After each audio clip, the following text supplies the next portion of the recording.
قرآن مجید میں اللہ رب العزت نے عجیب،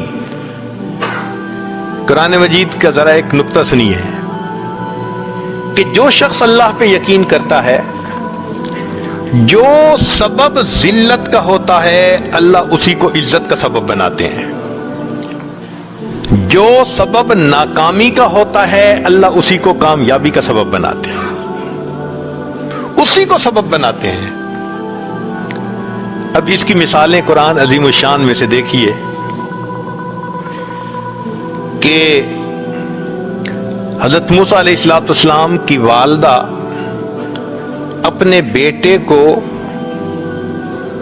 دریائے نیل کے اندر ڈال کے آتی ہیں، تو حضرت موسیٰ علیہ السلام کی والدہ کا دل غم زدہ جو ہوا تو سبب کیا بنا؟ پانی بنا، پانی میں بیٹے کو ڈالا، تو ظاہرت تو دریا میں ڈالنا سبب بن رہا ہے نا، تو پانی سبب بن رہا ہے غم ملنے کا، مگر انہوں نے بیٹے کو اللہ کے حکم پر ڈال دیا۔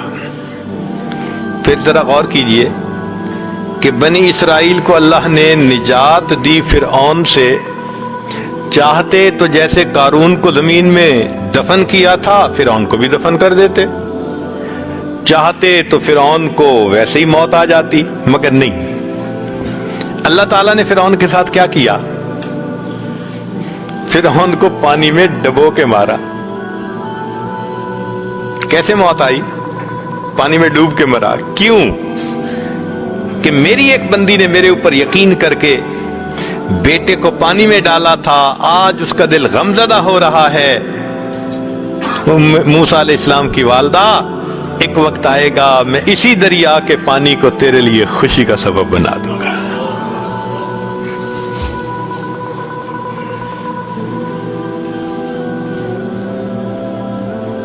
اور دیکھیے مفسرین نے ایک اور نقطہ بھی لکھا ہے، وہ فرماتے ہیں کہ فرعون اس کو اپنے آبپاشی کے نظام پہ اور دریاؤں کے نظام پہ بڑا بھروسہ تھا، تبھی تو اس نے کہا تھا تقریر کرتے ہوئے، ہذہ الانہار تجری من تحتی، یہ دیکھو میرے کیسے کیسے دریا ہیں جو آبپاشی کا میرا نظام ہے۔ تو اس کے دل میں یہ یقین تھا کہ ان آبپاشی کے نظام سے جو آمدنی ہوتی ہے، عزت ملتی ہے، اللہ نے اس کو ذلت دی تو سبب کیا بنایا؟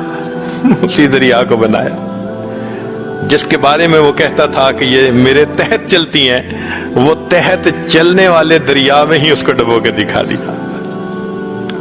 ایک اور مثال قرآن مجید میں سے،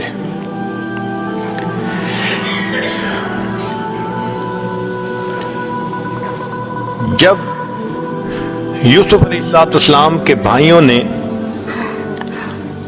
یوسف علیہ السلام کو کنویں میں ڈال دیا تو انہوں نے ان کے کرتے پر جھوٹ موٹ کا ایک خون لگا دیا، وَجَاءُوا أَبَاهُمْ عِشَاءً يَبْكُونَ، روتے ہوئے آ گئے اور کہنے لگے کہ بھائی کو تو بھیڑیا کھا گیا اور ہم اس کا کرتا لائے ہیں۔ تو یعقوب علیہ السلام کو جو دکھ پہنچا تو ظاہری سبب کیا تھا؟ کرتے کو دیکھا، کرتا دکھایا نا کہ دیکھو یہ خون آلود کرتا ہے، تو ظاہری سبب جو دکھ ملنے کا بن رہا ہے وہ بیٹے کا خون آلود کرتا ہے۔ خیر، پھر اللہ نے یوسف علیہ السلام کو بادشاہت عطا فرمائی۔ پھر ایک وقت آیا کہ بھائیوں نے معافی مانگی، یوسف علیہ السلام نے معاف کر دیا، تو بھائیوں نے بتایا کہ آپ کے والد صاحب ابیضت عیناہ من الحزن، ان کی تو آنکھیں سفید ہو گئی، بینائی چلی گئی۔ اب یوسف علیہ السلام یہ بھی کہہ سکتے تھے کہ اچھا میں اللہ سے دعا کرتا ہوں اللہ میرے والد صاحب کی بینائی کو ٹھیک کر دے، یہ ممکن تھا نا، مگر یوسف علیہ السلام نے یہ نہیں کہا۔ یہ سننے کے بعد یوسف علیہ السلام نے کیا کہا؟ اذهبوا بقمیصی، میری قمیص کو لے کے جاؤ اور والد صاحب کی آنکھوں سے لگاؤ فرتد بصیرا، ان کی بینائی لوٹ آئے گی۔ اللہ آپ ویسے ہی آنکھوں کو ٹھیک فرما دیتے، مگر اللہ نے سبق دینا تھا۔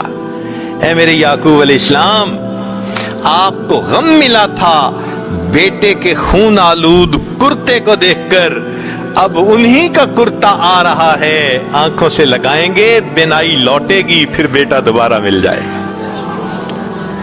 تو جو ذلت کا سبب ہوتا ہے اللہ اس کو عزت کا سبب بنا کے دکھا دیتے ہیں۔